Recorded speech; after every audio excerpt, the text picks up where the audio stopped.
Coming up on this edition of Second Alarm, we'll hit the river with Spokane Fire Department's hazmat team as they train to contain oil spills. We'll also give you tips to keep your children safe in hot weather. That and much more coming up on this edition of Second Alarm.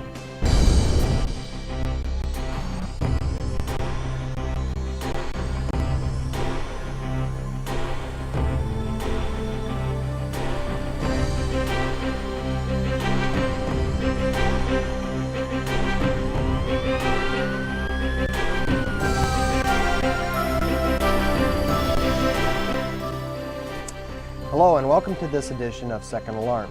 I'm Assistant Chief Brian Schaefer. Recently, the Spokane Fire Department and the Spokane Valley Fire Department got together to practice for the unthinkable, a major oil spill in the Spokane River.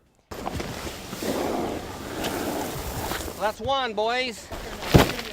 We're doing a deployment practice for boom deployment in case there's an oil spill. Okay, that's good there.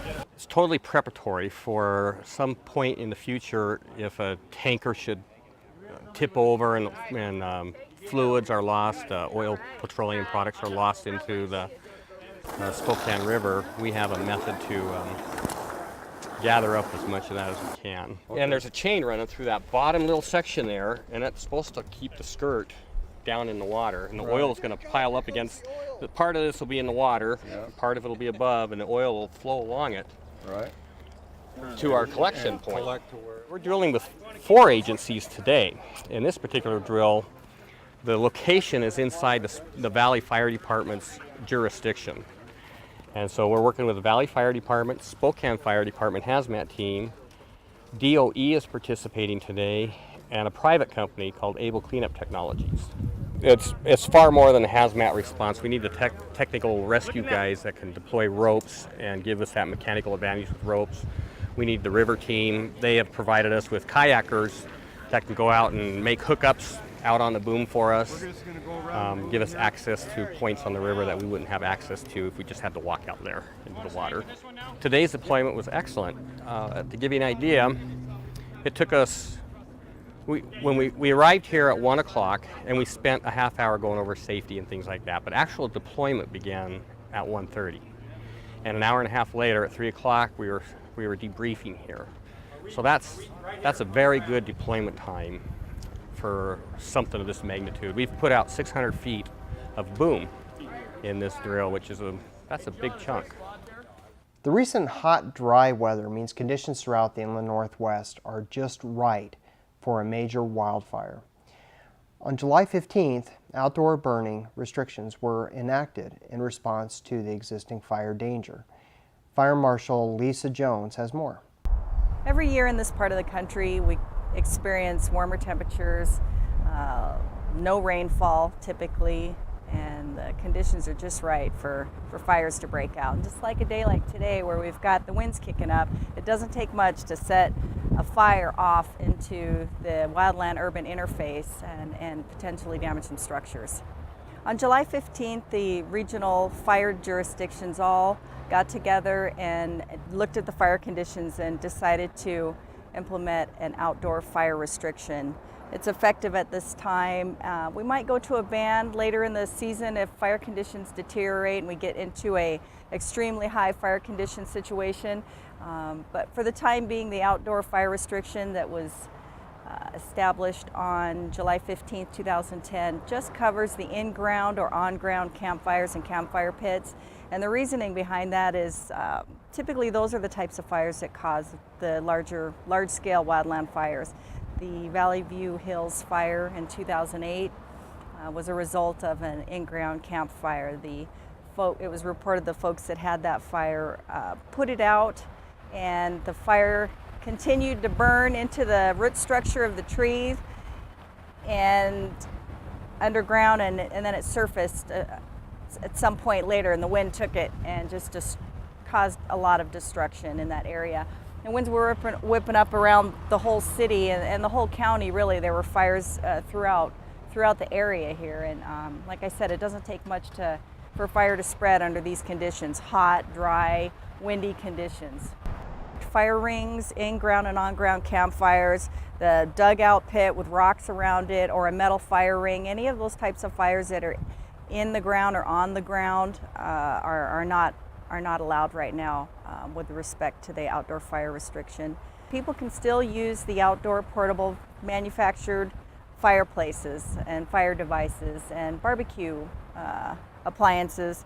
And as is typical for any time of the year period, when you have an outdoor fire, you have to use only approved fire laws, and fire regulation can only go so far. It's really up to all the people to use good judgment, use common sense, take a look at the conditions, and look at their availability for tending to that fire if they decide to have one. So ultimately that's what it boils down to. Safety for our community boils down to the actions of each individual.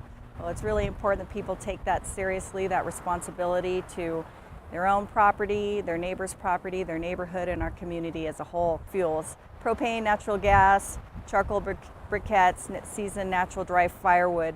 Fire laws and fire regulation can only go so far. It's really up to all the people to use good judgment, use common sense, take a look at the conditions, and look at their availability for tending to that fire if they decide to have one. So ultimately that's what it boils down to. Safety for our community boils down to the actions of each individual. Well, it's really important that people take that seriously, that responsibility to their own property, their neighbor's property, their neighborhood, and our community as a whole. The Spokane Fire Department Technical Rescue Team responds to low-frequency, high-risk events like structural collapses, high and low-angle rescue, and confined space rescue. We'll take you on the scene as the team responds to an injured patient which had fallen down an embankment in River. Well, they came in for someone either fell or jumped off the edge over onto the river. Station 4 got on the scene, tech rescue team, looked this over and said it was going to have to be a high-angle rescue, or actually low-angle rescue, at this point. They set up to rescue the individual. We're not sure whether he intentionally jumped or jumped over the wall and then slipped down into the river or not. He did sustain injuries, some head injuries, and appears to be a left shoulder injury. He'll capture it back there. Well, first of all, they got to get set up, get their anchor points and everything, and then decide how we're going to get down over. First thing they did is set up all the belay equipment and everything, and then we sent a paramedic down with his first aid gear and to check on see what we had. And then we sent a second person down with a Stoke stretcher, and they attended to him and then got him up, and then they brought him back up. But all the rigging and all the work that they do in the training just absolutely pays off. And because it's straight down, after about 5 feet, it was a straight down on the wall. So barring the injury, still an awful lot of work getting everybody down and trained. Training really makes a difference in this. They're trained to go down like that, and it worked out good. Every summer, we hear about tragic deaths across the country of children left in hot automobiles. According to the website kidsincars.org, 17 children have already died in cars this summer. Most parents think it's something that just couldn't happen to them, but all it takes is a moment of being inattentive or a change of routine for this to occur. EMS Captain Kevin McCollum has important safety tips to prevent these needless deaths. About 35 to 40 deaths occur in children and toddlers inside of locked cars every year. Children aren't able to regulate their temperature really well, and so they overheat about 3 to 5 times faster than an adult does, especially inside of a locked car, which can gain 35 degrees within a period of a half an hour. It's kind of the greenhouse effect that happens. Depending on what the child's wearing, if they have a lot of clothes on, if the interior of the car is dark, or if the child is dehydrated, they can die in as little as 15 minutes in even temperatures that are as low as 75 degrees. So on a normal hot day in Spokane, 90-degree day, even with the windows cracked, it can get up to about 130 or 140 degrees inside of a car. Situations where a child may be left in the car is the parent may leave them in there, or the caretaker may leave them in there because they want to make a quick trip inside of a store. Kids like to investigate, so they'll go out inside of a car and play, or inside of a trunk. And a situation that happens is that parents have a tendency to forget that their child is in the car. This is kind of hard to understand, but it's the most common way that this happens.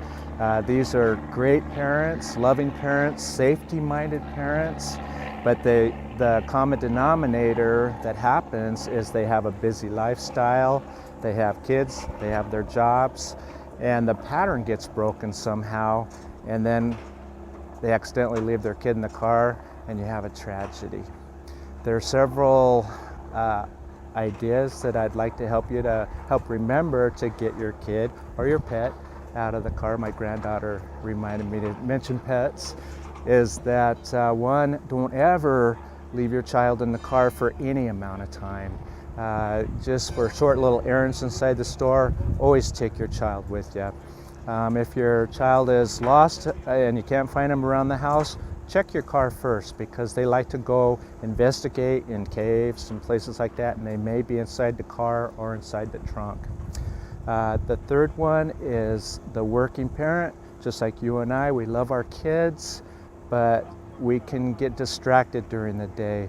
And so ways to remember would be to put a sticky note on even your steering wheel or on your dashboard. You can place your child behind the passenger seat so that you know you'll be able to see them better, and it'll remind you. You take your purse or cell phone, something that you're always going to take into a store with you, and set it next to the safety seat, and that way it'll remind you to grab the baby as well when you're going inside somewhere. And also don't depend or assume that your spouse or your older child has got the baby out of the car. Always check yourself. That's all for this edition of Second Alarm. If you have any questions or comments, please email us at fire@spokanefire.org or give us a call at area code 509-625-7000. You can also visit our website at spokanefire.org, where you will find links to our YouTube, Facebook, and our Twitter pages. Thanks again for watching, and please stay safe.